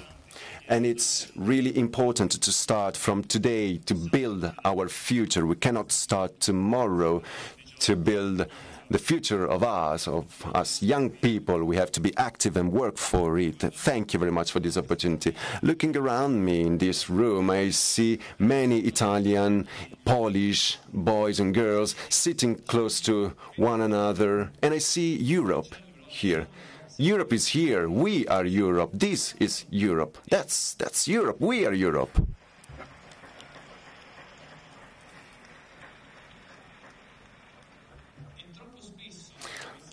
And too often we hear that Europe is not something concrete, it's something higher that is detached from us and so far away. I don't agree with that. Europe is the most concrete thing that we can see, we can experience. I come from Livorno in Tuscany, and the luck of my town was that it was an open city, welcoming foreigners. And we moved, thanks to that, to town of fishermen, to a big city where different cultures, the Jewish culture, the Orthodox cultures, the Dutch culture, everyone, we have everything in Livorno. And without the fact, the welcoming of people, as in Gdańsk, as the Vice President of Gdańsk said earlier today, that's something beautiful. And I am going to ask President Rossi and to you, so what can Tuscany do? What can Europe do to have this hospitality, welcoming spirit, to welcome other people, to live diversity as an advantage and not as a disadvantage? And what can we do as young boys and girls? Because tomorrow's in our hands, and I hope that one day this might be the room of the European Commission, because the faces of people I'm seeing today are beautiful faces. So I ask you, what can you and what can we do so that Europe becomes something with a strong feeling and not something that's far away, and something to foster hospitality and the welcoming of foreigners? Thank you.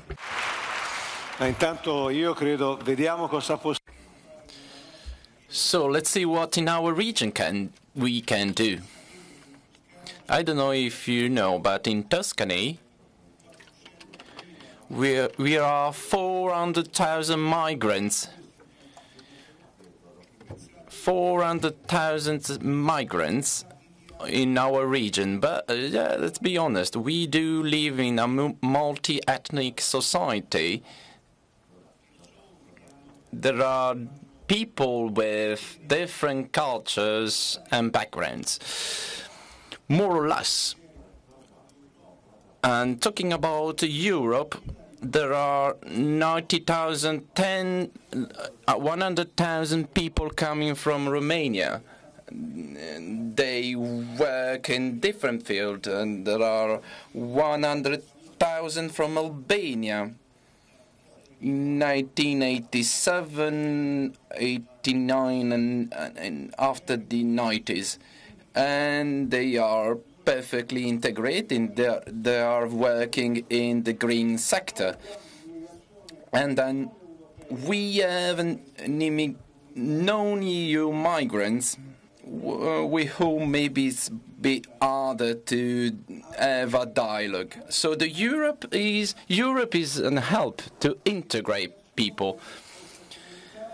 Non-EU immigration is made up of Chinese, Sub-Saharan people, Northern Africa, so I think we need to work all together to integrate them so that rights are granted, so that people are not left alone. The right to become Italian citizen is relevant to them. I think this is where we need to take into consideration. You attend schools with people who were grown up with you. Because of the fact they have a different color of skin, they don't have a right to be Italian citizenship, to be an Italian citizen. This is discrimination. So this is the first example that comes now to my mind. And then, of course, we need to be proactive in the field of tolerance and dialogue. There are many negative things which are happening in our daily lives. This is what I've read in Pisa. 2 young people, and they threw a detergent to a black guy. How do you call that? Detergent? Yeah, powder detergent, something like that. Bleach, yeah. This is not racism. Some people say this is not racism. This is not true. This is racism. I think we need to fight against racism. We need to build up a culture when this situation arises. We should be ready to act. I've been to Auschwitz as well. Everybody has a thought. Everybody has some feelings about Auschwitz. I got an information from the Polish survivor. I got something that really cheered me up. The first question I asked myself was, how could guards and all people who were living there not know about that? How could you bear with that? How could you bear with this evil? I mean, chimney, people were brought outside the camps to work. I think we need to be to act in order not to be in the same situation. We cannot be indifferent. I'm sure that the Vice President knows more about that. We cannot tolerate the fact that people die. We have a duty to help people who are dying. Otherwise, we turn a blind eye to that. We do not even give a small piece of bread to people suffering. This is what comes to my mind. We cannot turn a blind eye to that. Dante, you know very well, the Italian writer, in the third chant, there are the indifferents, those who do not stand by anyone, those who do not deserve to go to hell or to heaven, those who are roaming around and they didn't take any decision, they didn't take any position in that. And this is what I heard from Vice President Timmermansem. We cannot turn a blind eye. Remember that. What can we do? I've been working in Italy with refugees. 3 years ago, while I was going to Sicily, I always asked the same question: how to help these poor people? Nobody in Sicily told me, send them home. Nobody in Sicily told me, send them home. What I've seen in Italy is a great sense of being left alone by Europe. This is what I heard, I felt while I was in Italy. We did everything at the Commission to help Italian people with funds, with initiatives, and so on. There was a huge lack of solidarity at the European level among member states. And this is something I have to say in Poland. Let's be clear on that.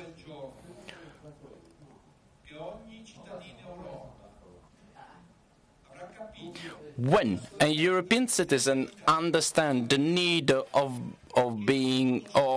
sharing solidarity with Italy and Greece, who do not share the same geographical position, otherwise, if we do not share this view with other countries, Italian people will feel left alone. Italy was very pro-European, and now he became a bit Eurosceptic, and we are attacked by the Italian government on an everyday basis.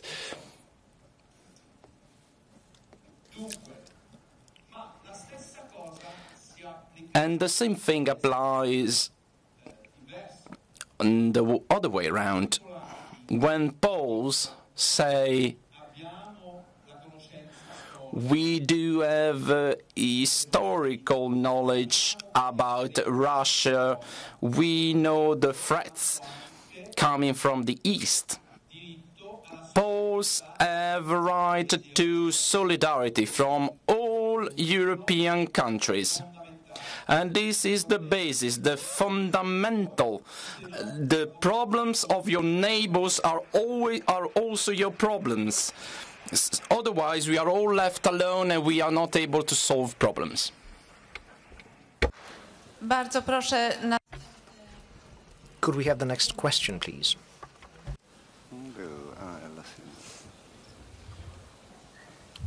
There? Hello? Where? Well, here, Mr. President. Here? Mr. President. Where? It's here. There. Sorry. Well, hello. Thank you for the floor. I would like to introduce myself. My name is Barbara Łabęcka, and I'm the Young European Ambassador in Poland. So I'm briefly representing Polish youth in European Union. Dear Mr. President, in December you said that the elections of this year, of 2019, are not an ordinary elections, and also that we have to write a new social contract with European citizens. So may I kindly ask you to explain to us why do we need it and how would it look like? Thank you. I believe if you look at the political forces in all of our member states and you look at the rise of anti-European movements that are becoming stronger,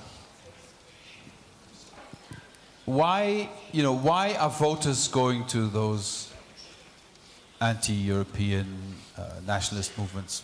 Because they share the ideology, perhaps a part, but I think also because they are disillusioned. Disillusioned by the European Union, disillusioned by the traditional parties who have not delivered what they had hoped for. And if I call this election an election about the soul of Europe, I say this because the choice before us is going to be quite clear. Do we believe that we can improve the lives of our citizens if every member state goes into a fighting mode towards the other member states? Do we believe in a Europe where we fight to get things done? Or do we still believe in a Europe where we share a destiny and we then also have to share solidarity? And then I come to the second, and I strongly believe in the second. Let me be very clear about that. But solidarity is not mere altruism. Solidarity also has an element of self-interest in it. I take care of somebody else who's in trouble, and I count on that person also helping me when I'm in trouble. That's the basic element in our families, in society, in how we relate to others. And this feeling in Europe was lost. The feeling was lost. Ordinary citizens were told we have to put billions and billions of taxpayers' money into saving banks because otherwise the economic system would suffer. And citizens did. Reluctantly, but they did. The banks recovered quite well and are doing extremely well, and the citizens are asking themselves, so I did this, and what is in this for me? Look at salaries, they have not, the salaries do not reflect the growth in our economies. Insecurity that has come to the labor market. You know, you get a job, but the job is extremely insecure. You know, in my own country at some point, but the judges corrected it. That's why you need independent judges, but that's another discussion. What we had in my country was that a 16-year-old boy riding a bike with a Deliveroo rucksack on his back was considered an entrepreneur. How ridiculous is that? And if he fell and he was ill, he didn't get any compensation, no medical costs, etc. So if I say we need to rewrite the social contract, we need to create a Europe that actually protects its citizens. And it is so necessary because the world is changing at lightning speed. And as I said before, we are only 7% of the world's population. And we are only strong if we stick together. We're only strong if we understand what the Polish citizens want and respect that and work on that. And at the same time understand what the Italian citizens want and bring these two things together. They're not exactly the same things, but we can create a balance. And if the idea is lost that you find progress in compromise and that you can only find progress in zero-sum games, because that is what many politicians are now saying. I win, so you need to lose. What is wrong with both of us winning a bit and compromising on something? If that idea is lost, the noble art of compromising, then we will not bring Europe forward, and it will be every man, every woman on their own. And the final comment I want to make on the social contract is very important. In my view, very important. Do with it what you like. But what I see in these sort of neo-traditionist or neo-nationalist movements is they also want to restore, they want to take us back 50 years, and they especially also want to put women in the same place women were 50 years ago. And I say to all women and all men, because feminism should also be a man's cause, I say to all women and all men in this room, be extremely careful. Don't let our mothers, our sisters, our daughters be put in a weaker position with a reference to tradition or family values. No, we will not allow this to happen.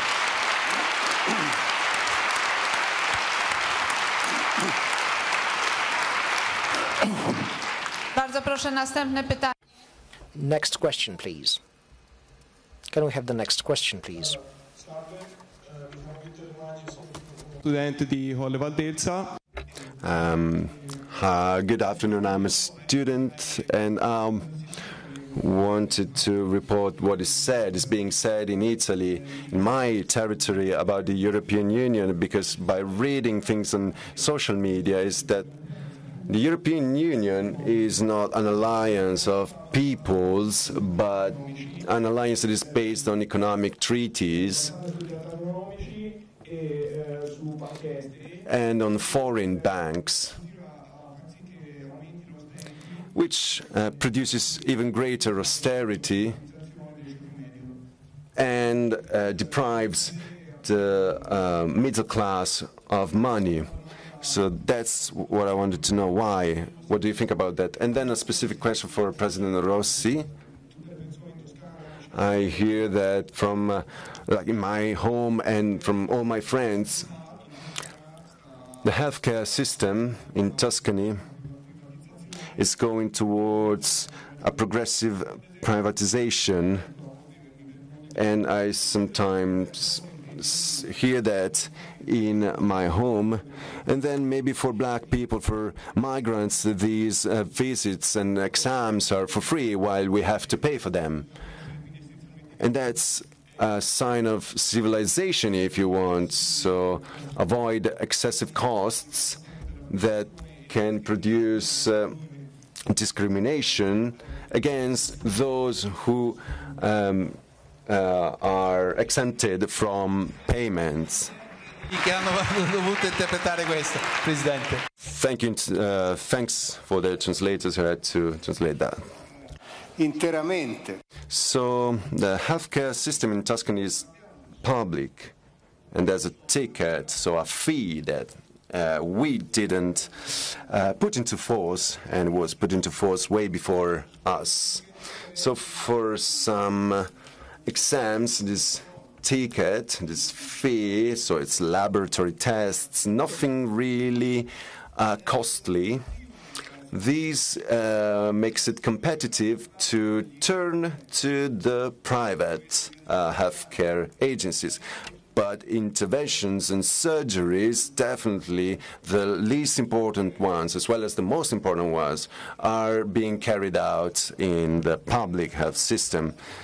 So the idea that Tuscany health system is privatizing is wrong, and I would like even to discuss it with your parents if they want. That's not like that. There's a problem with financing, yes. We've heard a lot about that, and we have to say the truth. In Tuscany, 95% of funds are public. There's a problem with financing that maybe the vice president knows well. So for years, we have now been under the threshold of 6.5% of the GDP. And under all experts in this matter, all experts say that under this threshold of 6.5%, the healthcare system has troubles. So these problems exist both in Tuscany and in the whole country. So I would have to make a wider discussion here. And I think we need better investment in healthcare system, in education and universities, and in the territory management. But I can assure you that the healthcare system in Tuscany is public. As far as the taking care of everyone is concerned, I say yes, we need to take care and treat everyone. Article 32 of our Constitution speaks volumes about that. It says, it clearly states that health is a right, is an individual right and a collective interest, because our fathers who fought during the World War II, they decided to write that in the eyes of a collective interest, because everyone needs to be safe and healthy in our territory. We had an initiative for vaccines and vaccinations because everyone should be vaccinated, and obviously if I don't go there, it's obvious that I lose a battle. If I don't treat someone and I don't, then that person who is not treated by me, then they could spread sickness, the illnesses that they bring.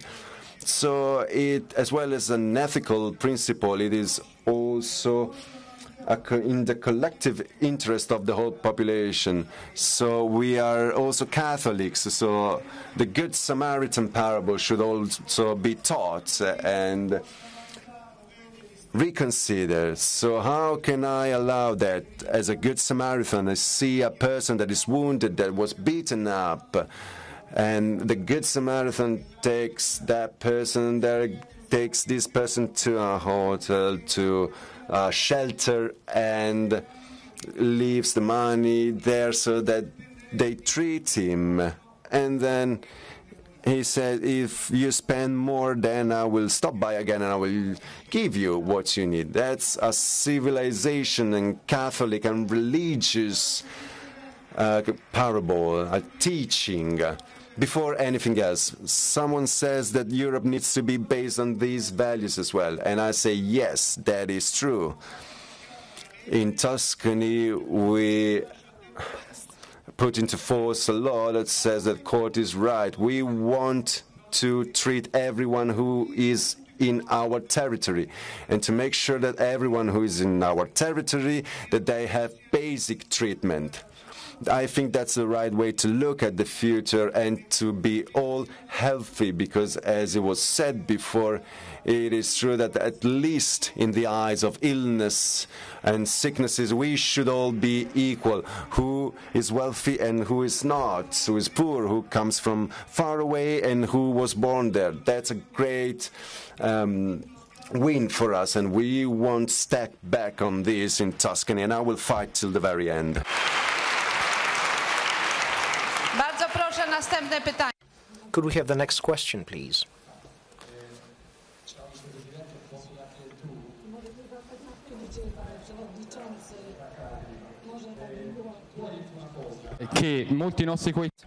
Hi, Vice President. You said that most of the people get along with nationalist ideas. We were not taught what Europe is. Freedom is like the air. You understand the importance of freedoms when you lack of freedom. We take for granted how Europe is irrelevant. There are many people saying that Europe is obsolete and is old-fashioned. Those, yeah, well, I will try to make it shorter. I will try to make it shorter, Domenica.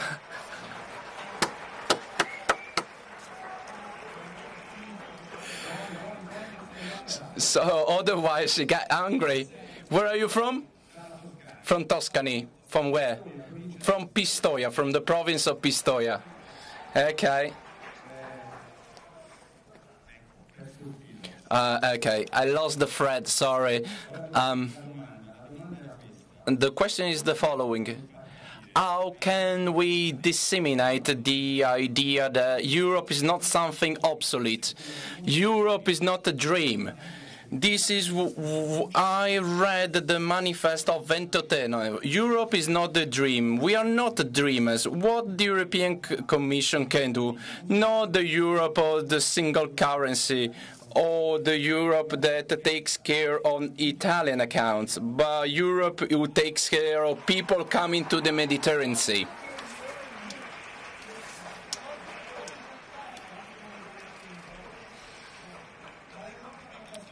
What is Europe? What is Europe? This is the institution in Brussels, the Commission? No. We are a small tool of Europe. Europe is you. Europe is you in the towns and villages in Europe, in Italy, in Poland, Holland. This is where Europe is. The only question is the following.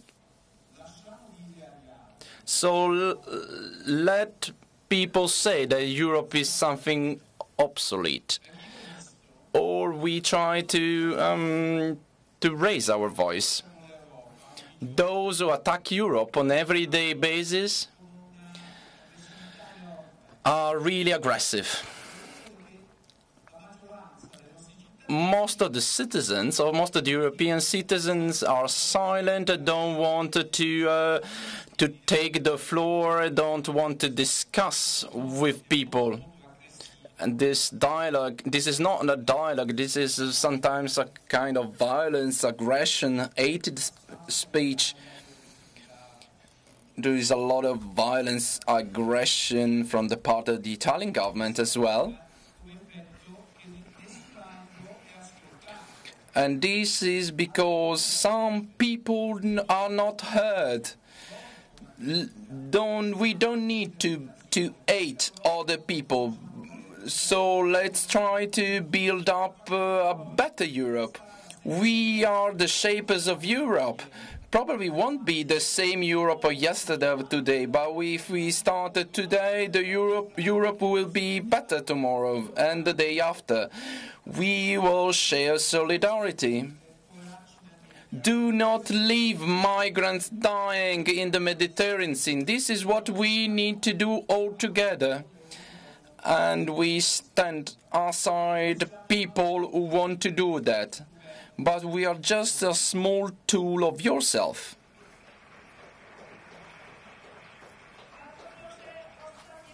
Last question. Yes, please, the last question. Okay, hello. My name is Alexandra Wiciak. And I would like to ask you a question about Brexit, because social democratic values are very close to my heart, and I felt very grateful for the opportunity to study abroad.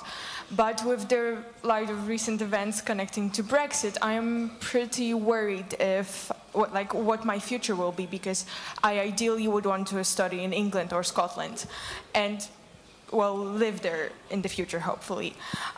So my question is where the line stands between European Union and Europe. What are the perspectives of students? Because when I read articles about Brexit, there's really no mentioning students. And as a person that applies in September to universities abroad, I'm worried and very uncertain about my future. Thank you. Just a few thoughts.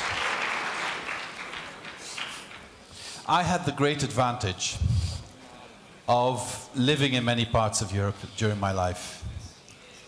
My father was a soldier first, and then he worked for the Foreign Service, and so we traveled a lot.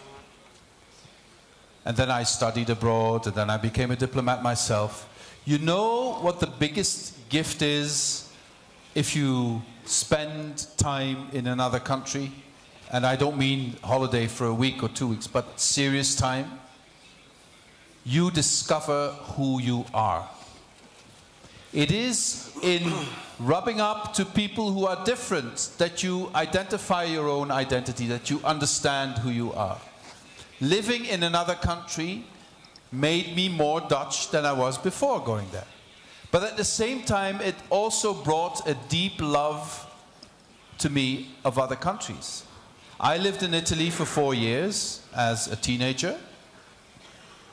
I've been Romano and Romanista for the rest of my life.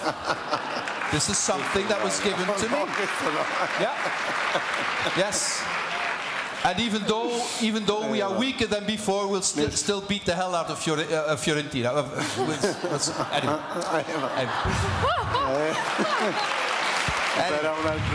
But returning to the point you were making, if you have the capacity, and all of you here have the capacity, it is almost a duty to spend time as a student in another country to become better citizens of your own country and to also start to understand what it means to be European.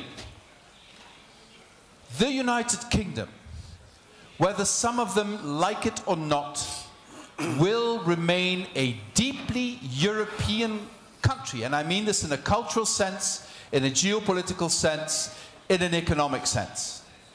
Yes, Brexit will do harm, and perhaps if they are not very careful, great harm. But it will not, I mean, the geography will not change, the interest will not change. And also, British academia has been a huge, huge contribution to all of Europe and all of the world. You know, I think I can say this in this university. We do admire the universities in the United Kingdom and what they have done for the whole of Europe. And I really hope we can find ways of keeping them very close to us and having a lot of students there. But it might become more expensive if they have different fees. I don't know. I can't predict that. But as someone who, I was raised in an English educational system, I lived in Italy, I've learned to love those countries almost as much as my own country. In the course of my work, I've learned to love other countries. And that is what, for me, is being European. In the love of other countries, you discover the beauty of your own culture and your own country. That is such a richness. I can't tell you how enriching that experience is. And somebody talked about air and that you're not aware of the air. I always say it's like a fish in the water. If you ask a fish in the water, define water, the fish will not be able to do that. If you take the fish out of the water just 1, 2, 3, 4 seconds, the fish will know exactly what water is and want to go back into it. That is the same with culture. And if I can end on this, because I understand this was the last question, I want to really, really leave you with a heartfelt message. Stay true to your beliefs. I'm not saying it should be the same beliefs as mine. Don't get me wrong. Stay true to your beliefs. Stay true to your individuality and your personal rights. Stay true to this incredible richness of the European culture. I would not be standing here, probably, you never know, if my father as a young boy was not liberated by Polish soldiers in the Netherlands. Stay true to our history. Understand where we came from. Understand the sacrifices British, Polish and other soldiers did to make us free. See this freedom not as something that is God-given. It's hard work day to day. See this freedom as a huge legacy that is given to you by your parents and your teachers, and a huge responsibility upon your shoulders to make sure that this freedom is strengthened and maintained. This is my appeal to you. Make Europe better for us. You can. Thank you.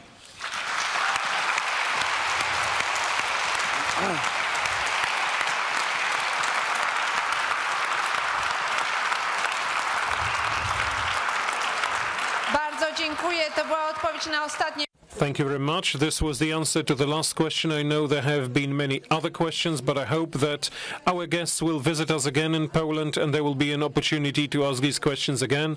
Thank you very much, Mr. President, and to you, ladies and gentlemen, thank you very much for participating in this Citizens' Dialogue. Grazie. Thank you very much. Grazie. Grazie a te. Penso che prima tocca a lei. Questo prima di vedere. Assolutamente.